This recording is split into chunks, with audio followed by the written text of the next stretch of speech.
नमस्कार। इससे पहले मैं इतिहास की कक्षा शुरू कर चुका हूँ। आज से मैं भूगोल की भी कक्षा आपके लिए शुरू करने जा रहा हूँ। भूगोल एक ऐसा विषय है कि यूपी पीसीएस परीक्षा हो या फिर लोअर पीसीएस या फिर समीक्षा अधिकारी, सभी परीक्षाओं में जीएस प्रश्न पत्र में भूगोल से 150 प्रश्नों में कम से कम 25 प्रश्न और अधिक से अधिक 50 प्रश्न तक पूछे गए हैं। मैंने ध्यान दिया है कि याद है मुझे कि 2013 में समीक्षा अधिकारी परीक्षा थी और 140 सामान्य अध्ययन के प्रश्नों में से लगभग 55 प्रश्न भूगोल से आए थे। आप कल्पना कर सकते हैं कि जिसका अगर भूगोल जरा सा भी कमजोर रहा होगा, उसकी परीक्षा कक्ष में क्या दशा रही होगी। भूगोल कठिन नहीं है, ये बहुत ही आसान और रुचिकर सब्जेक्ट है, लेकिन इसमें सही गाइडेंस, जरा सा सही गाइडेंस मिलना जरूरी है। सही गाइडेंस दो तरीके से प्राप्त होती है। या तो आप खुद से बहुत मेहनत करें, खुद से बेस मजबूत करें, एनसीईआरटी की किताबें पढ़ें, लेकिन वो समय साध्य होता है और उसमें काफ़ी मेहनत भी करनी पड़ती है, खासकर ऐसे लोगों को जिन्होंने कभी ग्रेजुएशन तक भूगोल पढ़ा ही नहीं है। मैंने भी कभी नहीं पढ़ा ग्रेजुएशन तक। मैंने जब भूगोल पढ़ना स्टार्ट किया था कुछ साल पहले तैयारी के लिए, तो मैंने सबसे पहले कक्षा 6 की पुस्तक उठाई थी। वो पुस्तक यहीं पे है, मैं आपको दिखा दूँ। बहुत ही यहीं पे थी, हाँ, वो ये पुस्तक थी। लिखा है भारत और विश्व, कक्षा 6 के लिए, शायद ये बाजार में मिले। बहुत पहले ये पुस्तक मिलती थी और ये बहुत ही अच्छी पुस्तक है। शुरुआत करने के लिए अगर आपका बेस कमज़ोर है, आप भूगोल को मजबूत बनाना चाहते हैं और बेस को मजबूत बनाना चाहते हैं भूगोल की, तो निस्संदेह ये बहुत अच्छी पुस्तक है। इसके बाद मुझे जो पुस्तक भूगोल की सबसे ज़्यादा पसंद आई थी वो है कक्षा 11 में पढ़ाई जाने वाली एनसीईआरटी की भारत भौतिक पर्यावरण।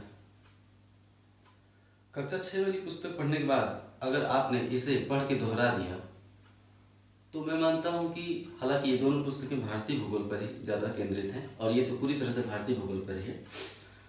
अगर इसे आपने पढ़ के दोहरा दिया तो मैं मानता हूँ कि भूगोल के, अगर भारतीय भूगोल के 15 सवाल आते हैं तो निस्संदेह सिर्फ 7 या 8 तो सिर्फ आप इसी को पढ़ के हल कर देंगे। मैं सच कह रहा हूँ। लेकिन आधा सवाल 30 में से 15 करने से या 15 में से 8 करने से कल्याण नहीं होगा। जरूरी है कि क्यों न हम भूगोल में, क्योंकि हमने पहले ही बताया कि ये बहुत ही आसान, रुचिकर और पूरी तरह से साइंटिफिक यानी कार्य कारण पर आधारित सब्जेक्ट है। एक बार मजबूत हो गया तो यकीन मानिए आप अगले 4 साल इसे मत दोहराइए। उसके बावजूद आप 30 में से कम 25 सवाल हल करके आएंगे। एक बार कॉन्सेप्ट क्लियर हो जाए, मैंने खुद पे अप्लाई किया है कि भूगोल को जीएस के रूप में पढ़े 2 साल से ऊपर हो गया, मैंने कोई जीएस की बुक नहीं पढ़ी, लेकिन मैंने इसे इतना मन से पढ़ा, एक ही बार या 2 बार उसके बाद पढ़ा, इतना मन से पढ़ा कि आज भी अगर भूगोल के 30 प्रश्न आते हैं तो मैं लगभग कम से कम 24 हल करके आता हूँ। ऐसा इसलिए नहीं कि मैं दोहरा के जाता हूँ, कॉन्सेप्ट क्लियर है। भूगोल के अगर आप 4 प्रश्न आपको नहीं आ रहे हैं डायरेक्ट, आप एक बार मजबूत कर लिए हैं भूगोल, और 4 प्रश्न भी अगर परीक्षा कक्ष में आपको डायरेक्ट नहीं आ रहे हैं, तो ये मेरा दावा है कि एक बार आप अच्छे से अध्ययन कर लेंगे तो 4 में से कम 3 प्रश्न आप परोक्ष रूप से सही उत्तर तक पहुंचने में सफल होंगे। भूगोल महत्वपूर्ण है। यूपीपीएससी द्वारा आयोजित परीक्षाओं में लगातार इतिहास के बाद या इतिहास से भी अधिक सवाल भूगोल से उठाए जा रहे हैं।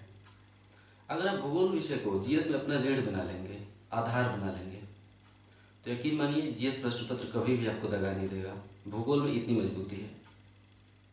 भूगोल पढ़ने से बहुत सारे विषयों का ऐसे भी ज्ञान हो जाता है।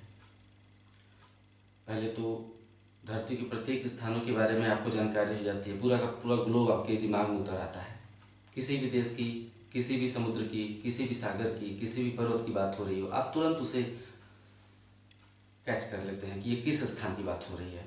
इसके चलते खबरों और समाचारों में भी आपकी रुचि बहुत ज़्यादा बढ़ जाती है। तो सवाल ये है कि भूगोल तैयार कैसे करें। निस्संदेह मैं आपकी मदद करूंगा, लेकिन तत्परता और पहल आपको दिखानी होगी।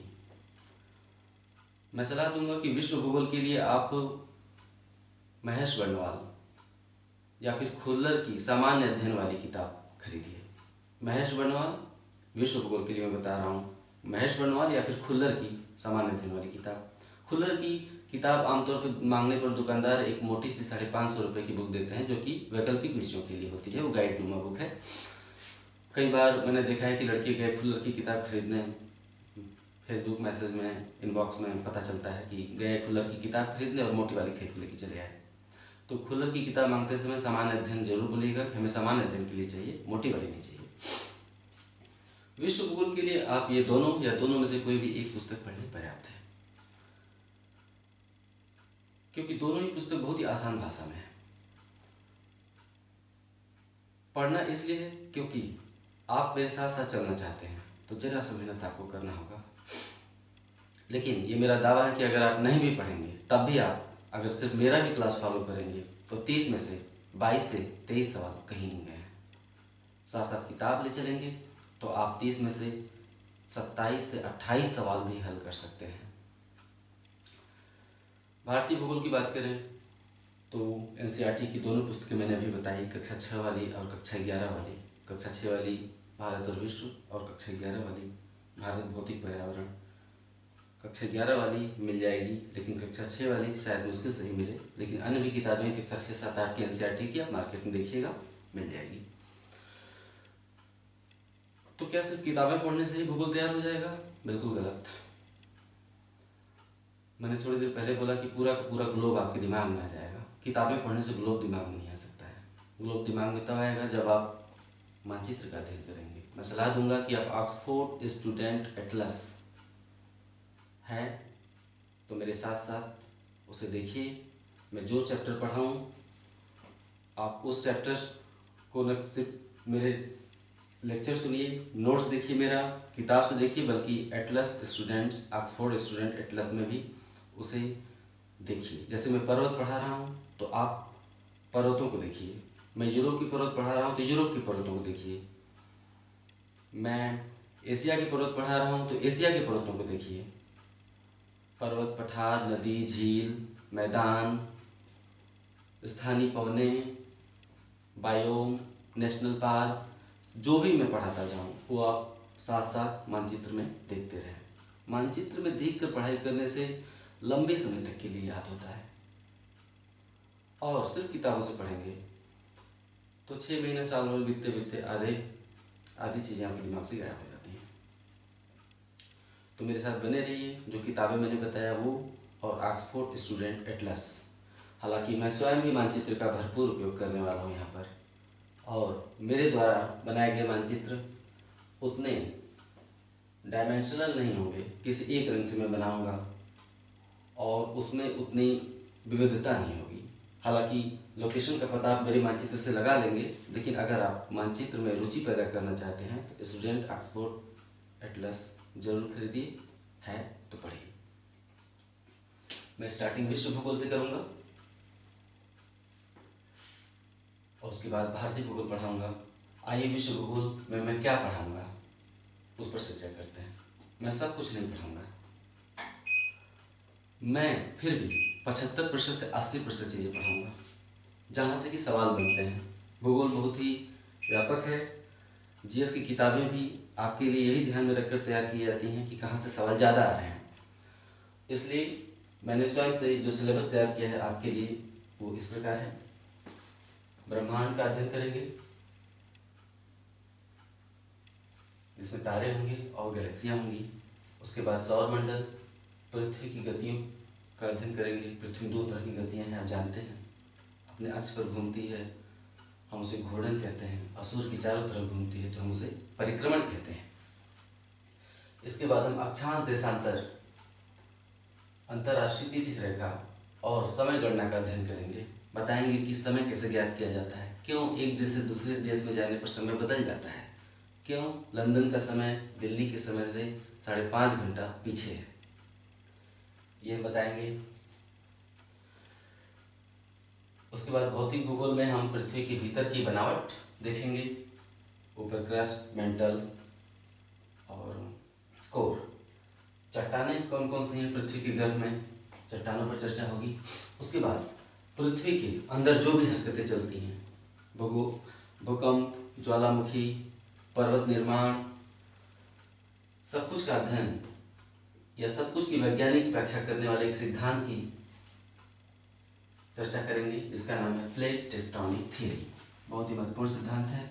इसको समझने के बाद आप समझ जाएंगे कि कैसे पृथ्वी पर जगह जगह पर्वत पठार पाए जाते हैं, क्यों समुद्र में खाइयाँ हैं, क्यों समुद्र में बीचों बीच, महासागरों के बीचों बीच एक पहाड़ पाया जाता है, समुद्रों के बीचों बीच बहुत ही विशाल पहाड़ लेकिन समुद्र में डूबा हुआ, जिसे हम कटक कहते हैं। इसे पढ़ने के बाद आप उसे भी समझ जाएंगे। भूकंप क्यों आता है, ज्वालामुखी से लावा क्यों निकलता है, सबकी व्याख्या कर देगा ये।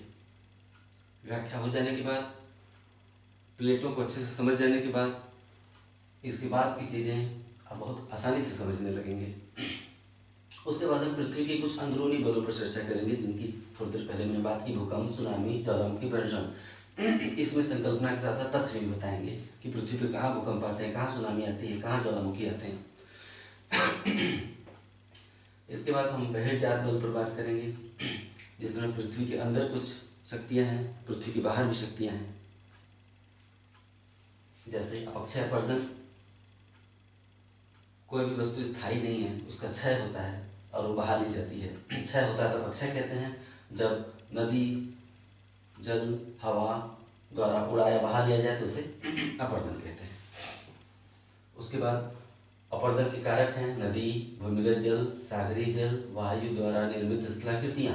ये सभी ऐसी शक्तियाँ हैं जो पृथ्वी के बाहरी रूपों में परिवर्तन लाती रहती हैं और नई नई आकृतियाँ बनाती रहती हैं। जैसे कि नदी एक प्रमुख आकृति बनाती है जिसे हम कहते हैं गोखुर झील। उसी तरह भूमिगत जल एक आकृति बनाता है जिसे हम कार्स्ट स्थलाकृतियाँ कहते हैं, कार्स्ट, चूना पत्थर वाले प्रदेशों में। उसी तरह हम बताएंगे कि वायु कैसे चीन के लोएस मैदान को निर्मित कर दिया है, कहीं और से बालू उड़ाकर लाया और चीन में लोएस का मैदान निर्मित हो गया, और भी बहुत सारी स्थलाकृतियाँ हैं। इसके बाद हम पर्वत, पठार, मैदान, झील और नदियाँ पढ़ाएंगे, और इनको पढ़ाने के साथ साथ पांचों वस्तुओं पर, पर्वत, पठार, झील और नदियाँ, इन पांचों वस्तुओं पर आपके साथ साथ हम मानचित्र से व्यापक अध्ययन करवाएंगे। ये वैसे ही चीज़ें हैं जिनके साथ साथ अगर आप मानचित्र पढ़ लेते हैं तो बाकी आसपास की अन्य वस्तुएं स्वयं ही पता चल जाती हैं कि कहाँ बाकी चीज़ें क्या हैं। तो पर्वत, पठार, मैदान, झील और नदियों का अध्ययन व्यापक रूप से मानचित्र से होगा, तैयार रहिए। इसके बाद हम महासागर का अध्ययन करेंगे। महासागर में अपना तापमान है, महासागर की लवणता है जो कि अलग अलग जगहों पर अलग अलग पाई जाती है लवणता। महासागर में निक्षेप है, धाराएं हैं, तरंग हैं, नितल उच्चावच है, थोड़ी देर पहले बताया समुद्र के बीचों बीच पर्वत पाए जाते हैं। तो समुद्र में भी अंदर तली पर तरह तरह की स्थलाकृतियाँ हैं, उसे उच्चावच कहते हैं, नितल उच्चावच। प्रवाल वृत्तियों पर चर्चा करेंगे, बहुत ही महत्वपूर्ण है। उसके बाद वायुमंडल के बारे में बात करेंगे और आर्थिक भूगोल पढ़ाएंगे, मानव भूगोल। और उसके बाद बारी बारी एशिया, यूरोप, उत्तरी अमेरिका, दक्षिणी अमेरिका, अफ्रीका, ऑस्ट्रेलिया और अंटार्कटिका महाद्वीपों पर हम आपसे मानचित्र के साथ थोड़ा सा वर्क करेंगे। ये हो गया मेरा भूगोल अध्ययन का खाका। जुड़े रहिए, निश्चित रूप से मैं इसे आपके लिए भरपूर रुचिकर संक्षिप्त बनाने का प्रयास करूँगा।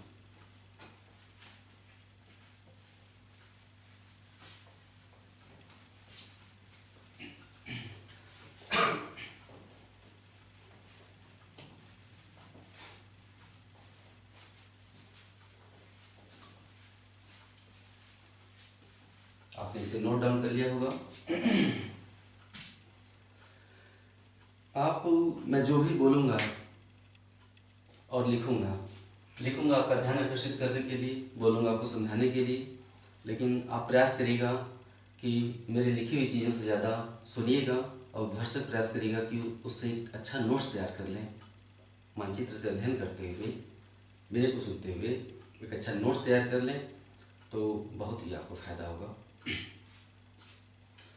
चूँकि ये वास्तविक क्लास नहीं है, ऑनलाइन जुड़ा हूँ, आप मुझे कितनी भी बार रिवाइंड करके सुन सकते हैं। एक ही शब्द को आप जितनी बार चाहे रिवाइंड करके सुन सकते हैं। शुरुआत ब्रह्मांड से।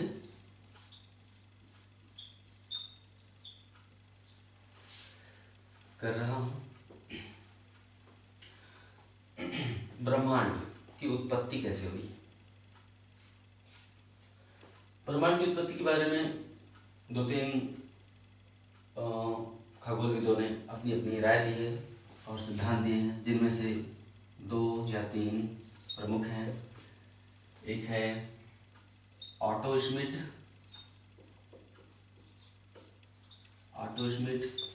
की धूल परिकल्पना,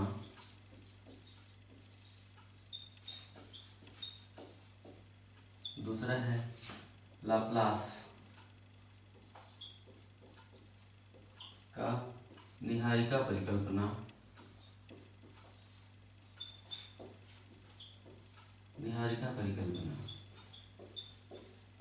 और एक है जॉर्ज लेमेंटेयर का बिग बैंग सिद्धांत।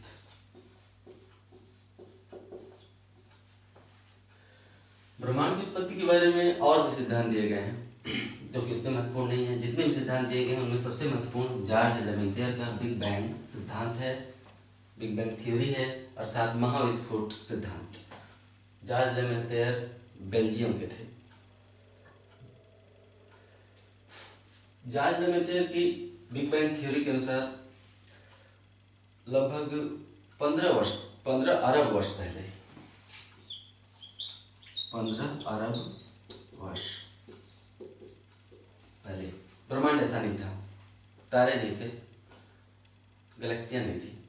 ब्रह्मांड में जितना भी मटेरियल फैला है तारों गैलेक्सियों के रूप में, वो सारा मटेरियल एक सघन पिंड के रूप में था, बहुत ही सघन पिंड के रूप में था, बड़े विशाल सघन पिंड के रूप में था।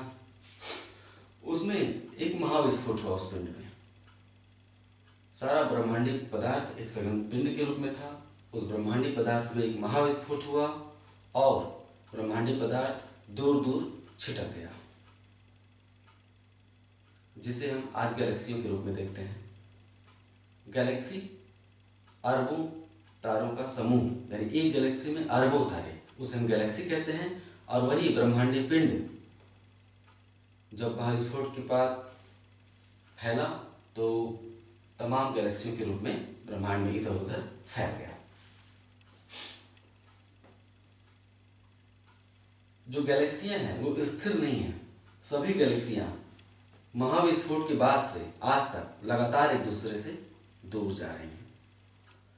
इसका सीधा सा मतलब है कि ब्रह्मांड का संकुचन नहीं हो रहा है, बल्कि इसका विस्तार हो रहा है। ये महत्वपूर्ण तथ्य है कि ब्रह्मांड का लगातार विस्तार हो रहा है।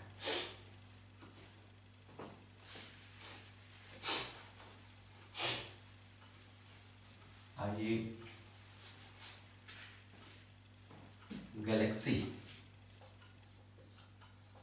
ब्रह्मांड महाविस्फोट के बाद कई गैलेक्सियों में विभक्त हो गया। गैलेक्सी क्या है? एक केंद्र के चारों तरफ चक्कर लगाते अरबों तारों के समूह को गैलेक्सी कहते हैं। एक केंद्र के चारों तरफ चक्कर लगाते अरबों तारों के समूह को गैलेक्सी कहते हैं। एक गैलेक्सी में अरबों तारे होते हैं। अनुमानतः एक गैलेक्सी में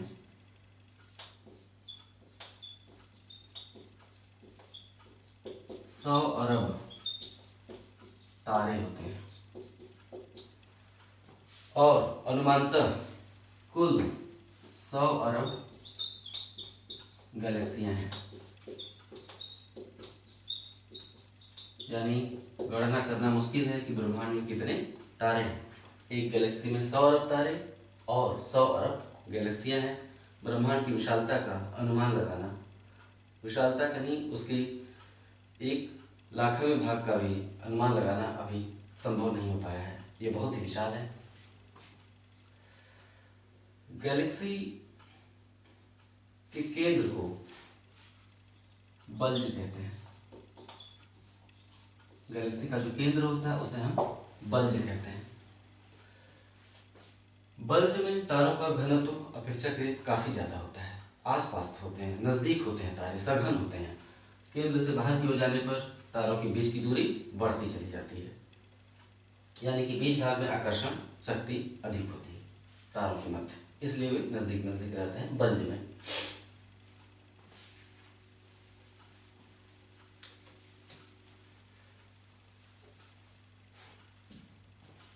आकाशगंगा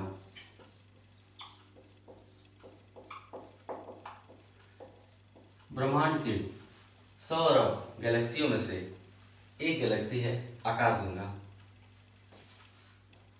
हमारा सूर्य यानी हमारे सौर मंडल का मुखिया सूर्य जिस गैलेक्सी में स्थित है उसे आकाशगंगा कहते हैं। यानी हमारा सूर्य मान लेते हैं इस गैलेक्सी में स्थित है। इसमें कहाँ पर है? यहाँ भी हो सकता है, यहाँ भी हो सकता है, या यहाँ भी हो सकता है। ये तारों का पुंज है चारों तरफ, उसमें सूर्य भी कहीं पर स्थित है। तो हमारा सूर्य आकाशगंगा या फिर इसे हम मंदाकिनी भी कहते हैं। आकाशगंगा या मंदाकिनी गैलेक्सी का एक भाग है और अपने 8 ग्रहों के साथ इसका चक्कर लगा रहा है। सूर्य के साथ साथ 8 ग्रह भी हैं जिनमें पृथ्वी भी है। तो सूर्य अपने 8 ग्रहों के साथ आकाशगंगा के केंद्र का चक्कर लगा रहा है। सूर्य 25 वर्ष में आकाशगंगा के केंद्र का चक्कर लगाता है। इसे हम ब्रह्मांड वर्ष कहते हैं। ब्रह्मांड वर्ष, सूर्य 25 वर्षों में एक चक्कर लगा लेता है, इसे हम ब्रह्मांड वर्ष कहते हैं।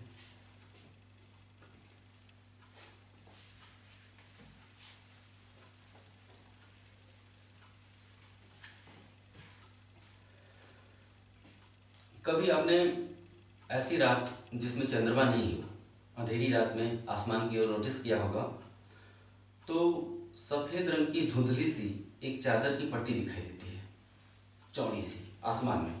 आमतौर पे दक्षिण से उत्तर दिशा की ओर जाती हुई एक धुंधली सी सफेद कलर की चादर फैली हुई दिखाई देती है, बहुत ही धुंधली सी। वो आँख को आप कहीं एक जगह कंसंट्रेट करेंगे तो नहीं दिखेगी, व्यापक रूप में देखेंगे तो फैली हुई दिखती है। धूम्र की तरह होता है, सफेद धुएं की तरह हल्का हल्का। वो वास्तव में हमारे आकाशगंगा की ही कोई भुजा है। जो रात में चंद्रमा रहित रात में ऊपर सफेद कलर की पट्टी दिखाई देती है, वो आकाशगंगा की ही एक भुजा है। उसे हम मिल्की वे कहते हैं। मिल्की वे यानी आकाशगंगा को मंदाकिनी भी कह सकते हैं और मिल्की वे भी। सुनकर आश्चर्य हो रहा होगा कि आकाशगंगा की भुजा दिखाई देती है। ये सत्य है, ऐसा ही है। उसे हम मिल्की वे कहते हैं।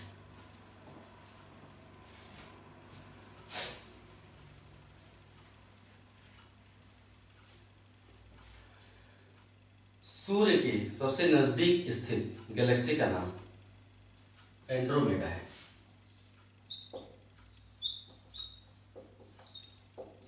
यानी सूर्य के सबसे, सॉरी मैंने गलती से बोल दिया, आकाशगंगा एक गैलेक्सी है। आकाशगंगा गैलेक्सी के पास जो दूसरी गैलेक्सी है, यानी ये आकाशगंगा गैलेक्सी है, इसके पास जो दूसरी गैलेक्सी है, अगर ये आकाशगंगा है तो इसके पास दूसरी गैलेक्सी का नाम है एंड्रोमेडा। ये आकाशगंगा के सबसे नजदीक वाली दूसरी गैलेक्सी है।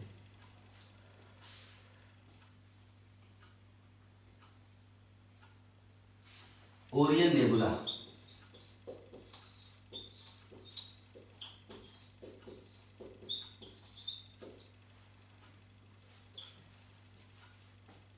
ये रात में ये आकाशगंगा का सबसे चमकीले तारों का समूह है, ओरियन नेबुला।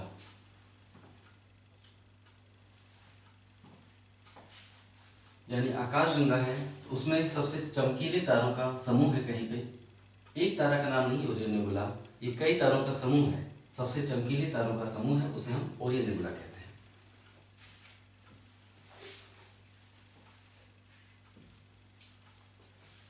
साइरस या डॉग स्टार,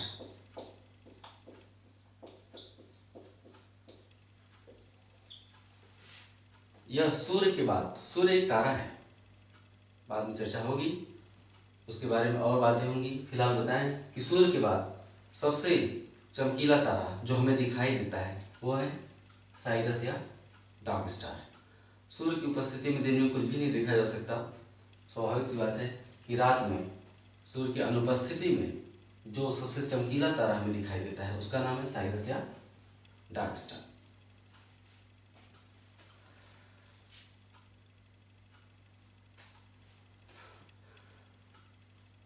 आपको सबसे चमकीला क्या दिखाई देता है? सूर्य।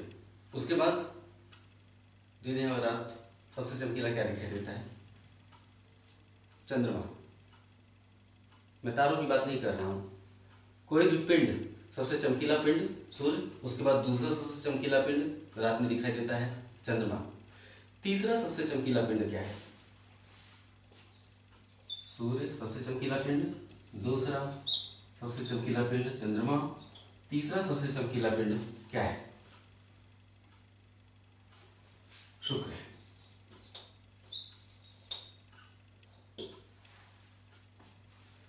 लेकिन शुक्र कोई तारा नहीं है, ये ग्रह है।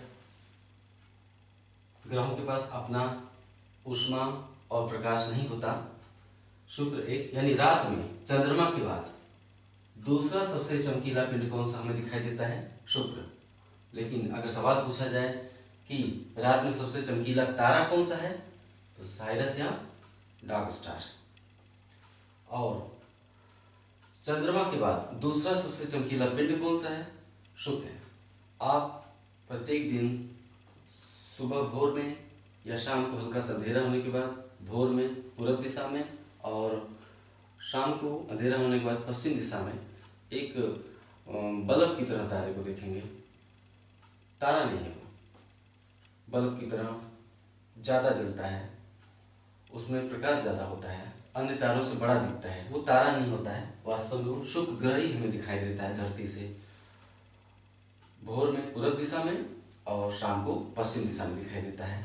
वो शुक्र ग्रह न कि तारा। तारों और ग्रहों में बाद में चर्चा होगी, ग्रहों की और तारों की भी। यहाँ पे हम उल्लिखित कर दें कि तारों और ग्रहों की पहचान कैसे करें। हम अपनी आंखों से भी देख के पहचान कर लेते हैं। जैसे कि तारों को आप देखेंगे तो वो टिमटिमाते रहते हैं, उनको आप ध्यान से देखेंगे तो उनकी आकृति बिगड़ती रहती है, एक तरह की आकृति नहीं रहती है। उनकी किरणें बार बार अलग अलग दिशाओं में निकलती हुई दिखाई देती हैं। जबकि शुक्र ग्रह को आप देखेंगे सुबह या शाम को तो उसमें टिमटिमाने वाले गुण नहीं दिखाई देते, वो स्थिर रहता है, जैसे कि कोई सेफल जल रहा हो या फिर बल्ब। तो तारे टिमटिमाते हैं, ग्रह टिमटिमाते नहीं। कारण उनमें अपनी ज्वाला या ऊष्मा नहीं होती, वो तो सूर्य के प्रकाश से चमक रहे होते हैं, इसलिए वो टिमटिमाते नहीं।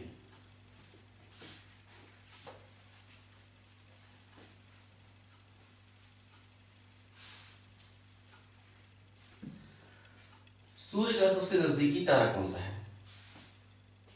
हम फिर से दोनों में अंतर कर दें। साइरस रात में चमकने वाला, सबसे ज्यादा चमकने वाला तारा है, सबसे ज्यादा चमकने वाला। लेकिन सूर्य का सबसे नजदीकी तारा कौन सा है? सूर्य का सबसे नजदीकी तारा है प्रॉक्सिमा सेंचुरी। प्रॉक्सिमा सेंचुरी ये सूर्य का सबसे नजदीकी तारा है, लेकिन उतना नहीं चमकता। साइरस दूर होकर भी ज्यादा चमकता है और रात में सबसे चमकीला बन जाता है। ये सूर्य से 20 गुना ज्यादा चमकीला है साइरस, इसलिए बहुत दूर होने के बाद भी रात में हमें सबसे चमकते हुए दिखाई देता है।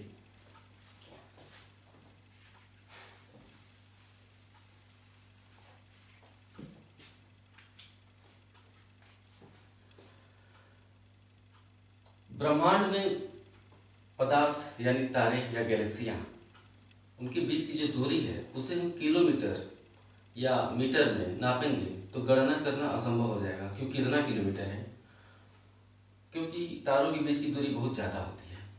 तो ब्रह्मांडीय दूरी की गणना करने के लिए प्रकाश वर्ष का इजाद किया गया है।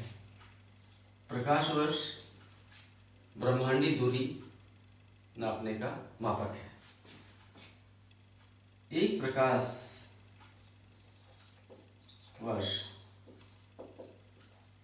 क्या होता है? प्रकाश द्वारा एक साल में जो दूरी तय की जाती है उसे हम एक प्रकाश वर्ष कहते हैं। प्रकाश द्वारा एक वर्ष में जो दूरी तय की गई उसे हम प्रकाश वर्ष कहते हैं। यानी जब हम कहें कि दो तारों के बीच की दूरी, दो तारे ऐसे हैं जिनकी बीच की दूरी 10 प्रकाश वर्ष है, दो तारे हैं उनके बीच की दूरी 10 प्रकाश वर्ष है, तो आप अनुमान लगाएंगे कि वो दूरी उतनी है जितनी प्रकाश द्वारा 10 वर्ष में तय की गई होगी, उतने दूर है तारे। एक प्रकाश वर्ष बराबर होता है 9.46 गुणे 10⁻12 किलोमीटर, या 9.46 गुणे 10⁻15 मीटर। 3 जीरो बढ़ा देंगे तो मीटर हो जाएगा, 3 जीरो घटा देंगे तो किलोमीटर हो जाएगा।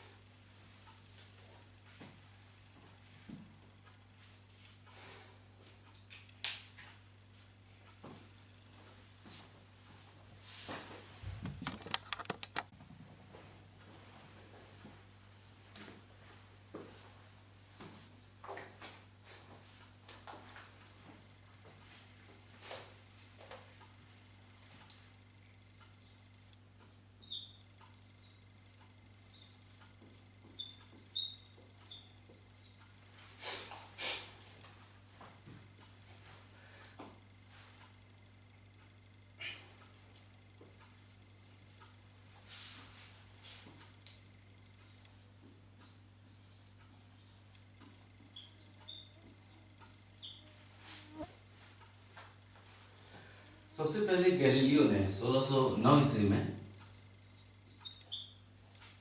दूरबीन की सहायता से रात में तारों का अध्ययन किया था। 1609 ईस्वी में दूरबीन की सहायता से तारों का अध्ययन करने वाले पहले वैज्ञानिक या खगोलविद गैलीलियो थे।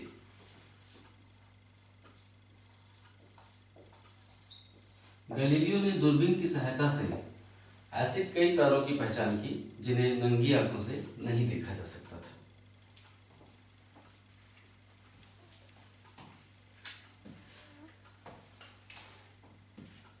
आइए जानते हैं तारे क्या हैं।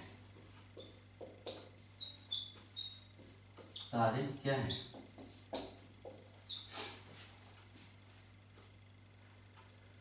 तारों में अपना ऊष्मा और प्रकाश होता है। तारे में अपनी ऊष्मा और प्रकाश होती है। इनकी ऊर्जा का स्रोत कहाँ से है? कहाँ से इन्हें इतनी ऊष्मा और प्रकाश मिलता है? नाभिकीय संलयन। इनकी ऊष्मा का स्रोत नाभिकीय संलयन की क्रिया है।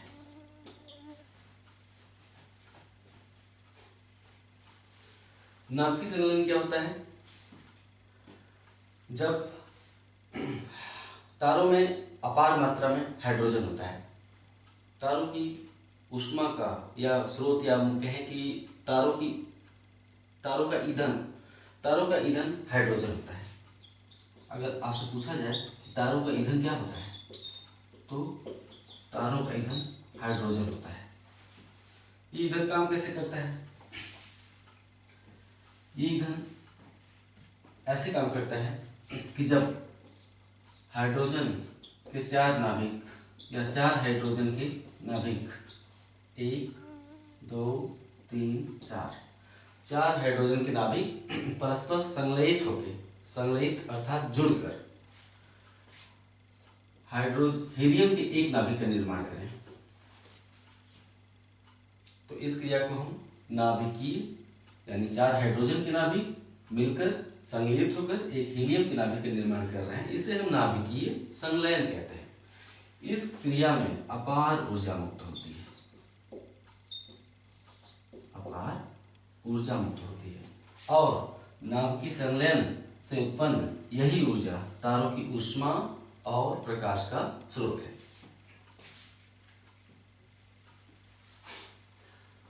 आपने हाइड्रोजन बम सुना होगा। हाइड्रोजन बम की संकल्पना भी नाभिकीय संलयन पर ही आधारित है।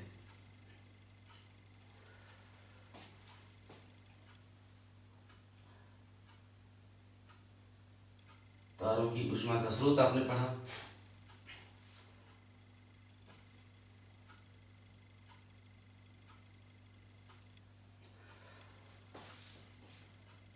इस प्रकृति में हर चीज नश्वर है, कोई भी चीज हमेशा के लिए नहीं है। तारों में अगर हाइड्रोजन अगर तारों का ईंधन है तो एक समय आएगा कि हाइड्रोजन समाप्त हो जाएगा। हाइड्रोजन तारों का, किसी भी तारे का हाइड्रोजन एक समय ऐसा आएगा कि समाप्त हो जाएगा। इसका अर्थ है कि तारों की एक निश्चित अवधि होती है, निश्चित अवधि होती है, क्योंकि हाइड्रोजन लगातार हीलियम में परिवर्तित होते होते एक समय खत्म हो जाता है और तारे की ऊष्मा समाप्त हो जाती है। तारा अपनी चमक को खो देता है और परिणाम स्वरूप वो ठंडा हो जाता है और इसे हम कहते हैं कि तारा मृत्यु को प्राप्त हो जाता है। तो ईंधन खत्म हो जाने से कोई भी तारा मृत्यु को प्राप्त हो जाता है।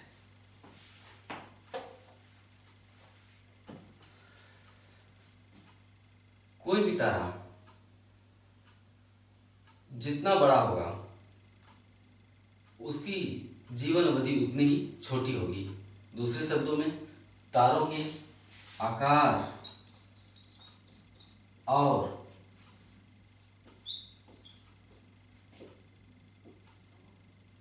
जीवन अवधि, तारों के आकार और जीवन अवधि में व्युत्क्रमानुपाती संबंध होता है, अर्थात उल्टा संबंध होता है। जितना बड़ा तारा उतनी छोटी जीवन अवधि, जितना छोटा तारा उतनी लंबी जीवन अवधि। कोई भी तारा जब पैदा होता है यानी जीवन की प्रारंभिक अवस्था में तारे में हाइड्रोजन विशाल मात्रा में होता है, उसमें ऊर्जा बहुत ज़्यादा होती है, ऊष्मा बहुत ज़्यादा होती है। और जब तारे में ऊष्मा बहुत ज़्यादा होती है तो उसका रंग नीला होता है। लेकिन तारे में हाइड्रोजन का हीलियम में परिवर्तित होने की क्रिया लगातार चलती रहती है, जिससे हाइड्रोजन कम पड़ता चला जाता है। इस तरह से जब हाइड्रोजन लगातार खर्च होता रहता है तो तारों का तापमान धीरे धीरे उत्तरार्ध की ओर बढ़ता है, कम होने लगता है तापमान। तो नीला तारा, तारे का तापमान जब थोड़ा सा कम हुआ तो उसका रंग हो जाएगा सफेद। हाइड्रोजन समाप्त होते होते जब और कम हो जाएगा और ऊर्जा में कमी आएगी तारे की, तो तारे का रंग हो जाएगा लाल, पीला। और अधिक तापमान में कमी आएगी तो तारे का रंग हो जाएगा लाल, नीला, सफेद, पीला, लाल। लाल जीवन की प्रारंभिक अवस्था में नीला कलर होता है, प्रारंभिक अवस्था और अंतिम अवस्था। प्रारंभिक अवस्था में नीला कलर होता है और अंतिम अवस्था में जब तारा ठंडा होता चला जाता है तो उसका रंग लाल हो जाता है और अंतिम अवस्था होती है।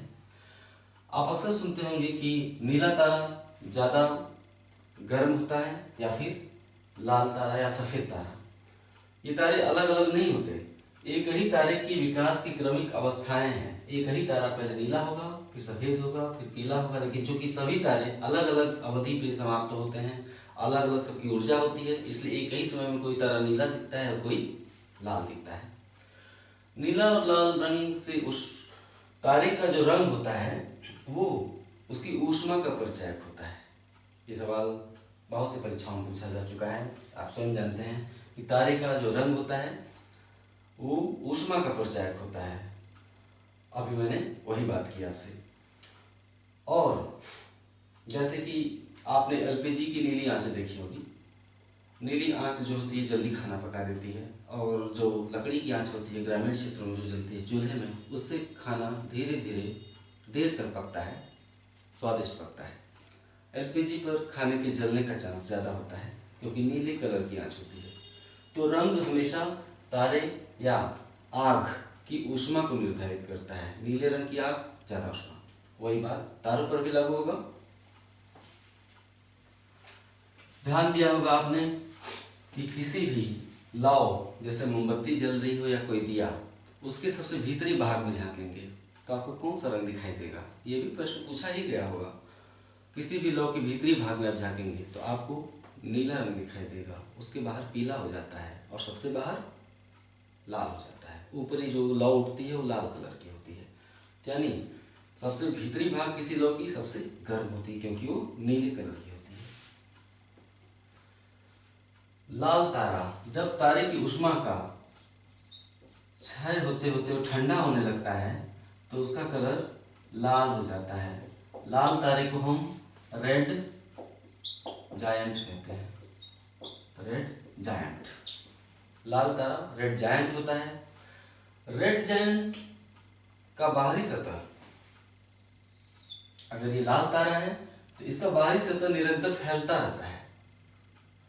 फैलते फैलते एक समय ऐसा आता है कि इसमें विस्फोट हो जाता है लाल तारे में। यानी तारा पहले नीला था, धीरे धीरे ऊष्मा खत्म होते हुए लाल हुआ, उसी को हम रेड जायंट कहते हैं। जैसे ही तारे की ऊष्मा और ऊर्जा में कमी आ गई, वो ठंडा हो गया, तो उसका बाहरी सतह फैलेगा, उसमें विस्फोट होगा। इसे हम कहते हैं सुपरनोवा विस्फोट।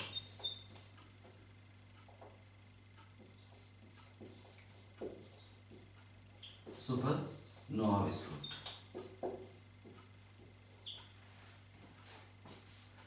आइए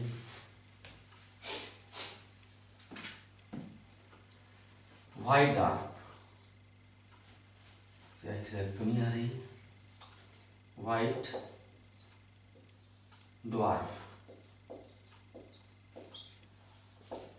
श्वेत वामन, इंग्लिश में व्हाइट ड्वार्फ, अंग्रेजी में श्वेत वामन। जब रेड जायंट सुपरनोवा विस्फोट के बाद फटता है तो उसका अवशेष बचता है कुछ। तो सुपरनोवा विस्फोट के बाद जो बचा हुआ अवशेष होता है, लाल तारे में, रेड जायंट में सुपरनोवा विस्फोट के बाद जो बचा हुआ अवशेष होता है, उसका द्रव्यमान अगर सूर्य के द्रव्यमान के, सूर्य की द्रव्यमान के 1.4 गुना, 1.44 गुना से अधिक होता है तो वह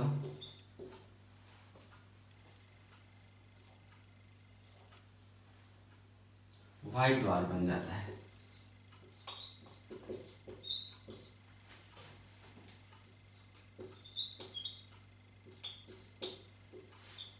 फिर से बता दूं, रेड जायंट सुपरनोवा विस्फोट के बाद जो अवशेष बचता है, वो अवशेष अगर सूर्य के द्रव्यमान के 1.44 गुना से अधिक होता है तो वह रेड जायंट बन जाता है।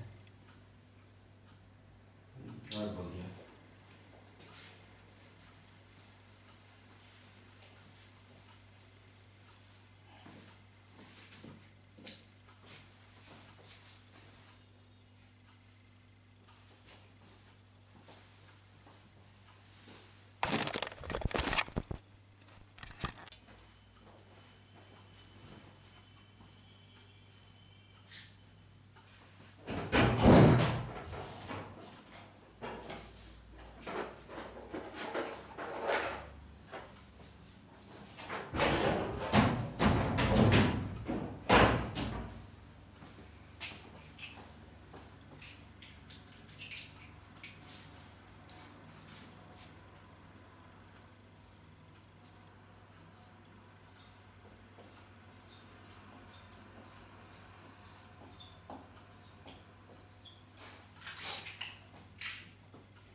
रेड जायंट में जब तारा लाल कलर का होता है उसे रेड जायंट कहते हैं। रेड जायंट तारे में सुपरनोवा विस्फोट के बाद बचा हुआ अवशेष का द्रव्यमान सूर्य के द्रव्यमान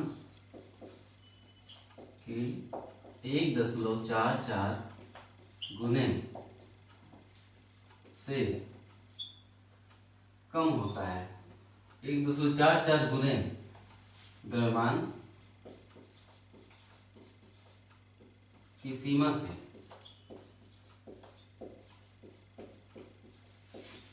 कम होता है तो व्हाइट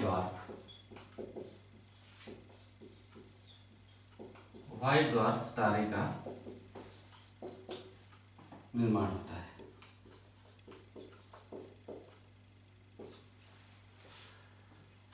यानी सुपरनोवा विस्फोट के बाद बचे हुए अवशेष का द्रव्यमान सूर्य के द्रव्यमान के 1.44 गुने द्रव्यमान की सीमा से कम होता है तो व्हाइट ड्वार्फ तारे का निर्माण होता है। और व्हाइट ड्वार्फ तारा ठंडा तारा है। स्वाभाविक सी बात है कि वह ठंडा तारा है और ठंडा होते होते व्हाइट ड्वार्फ और ठंडा हो जाता है तो ये ब्लैक ड्वार्फ में बदल जाता है। यानी पहले व्हाइट ड्वार्फ फिर और ठंडा हुआ तो ब्लैक ड्वार्फ।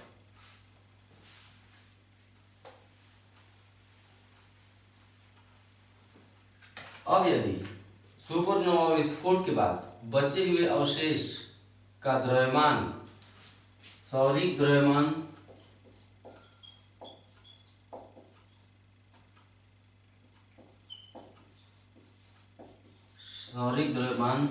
के 1.44 गुने की सीमा से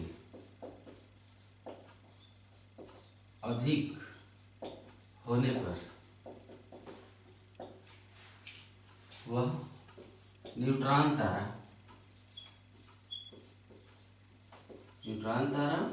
या पल्सर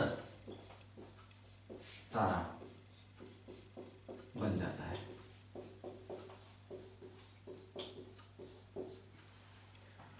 हम फिर से दोहरा दें कि सुपरनोवा विस्फोट के बाद बचे हुए अवशेष का द्रव्यमान सौरिक द्रव्यमान के 1.44 गुने की सीमा से यदि कम है तो व्हाइट ड्वार्फ तारे का निर्माण होगा जो कि ठंडा तारा है। और यदि बचे हुए अवशेष का द्रव्यमान सौरिक द्रव्यमान के 1.44 गुने की सीमा से अधिक है तो न्यूट्रॉन तारे या पल्सर तारे का निर्माण होगा।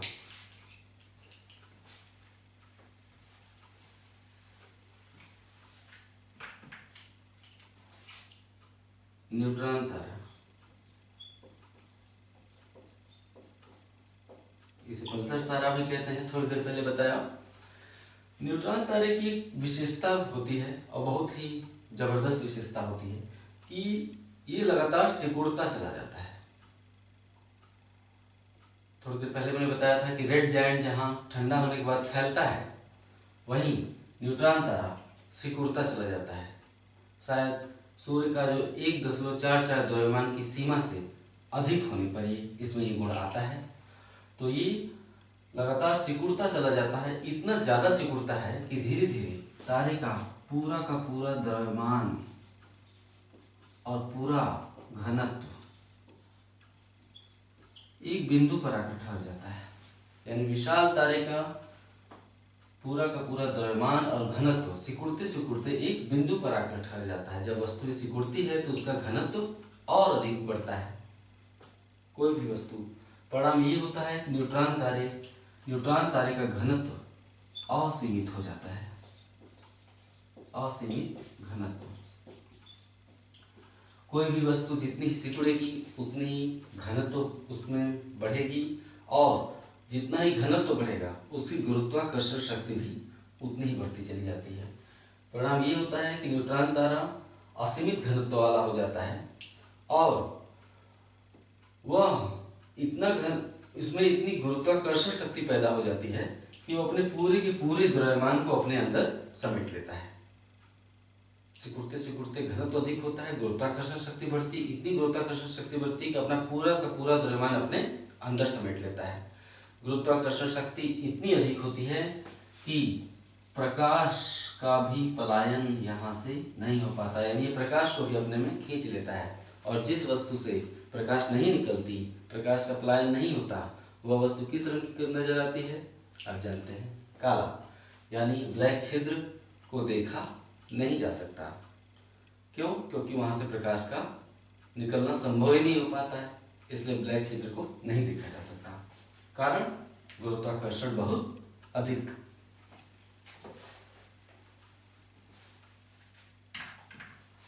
उसे हम जब उसकी गुरुत्वाकर्षण शक्ति बहुत अधिक हो जाती है और प्रकाश को भी बाहर नहीं निकलने देता, तो उसे हम क्या कहते हैं? ब्लैक होल या कृष्ण छिद्र या कृष्ण छिद्र या कृष्ण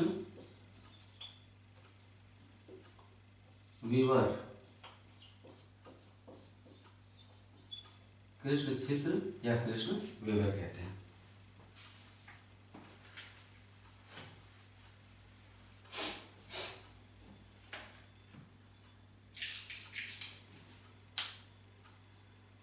आज से क्लास यहीं खत्म होता है और इसके बाद हम सौर मंडल में प्रवेश करेंगे और सौर मंडल में आपको हम सूर्य और 8 ग्रहों के बारे में विस्तार से चर्चा करेंगे। आज का क्लास कैसा लगा? आप अपनी प्रतिक्रिया देंगे तो उससे निस्संदेह मुझे कहीं अधिक ऊर्जा मिलेगी। नमस्कार।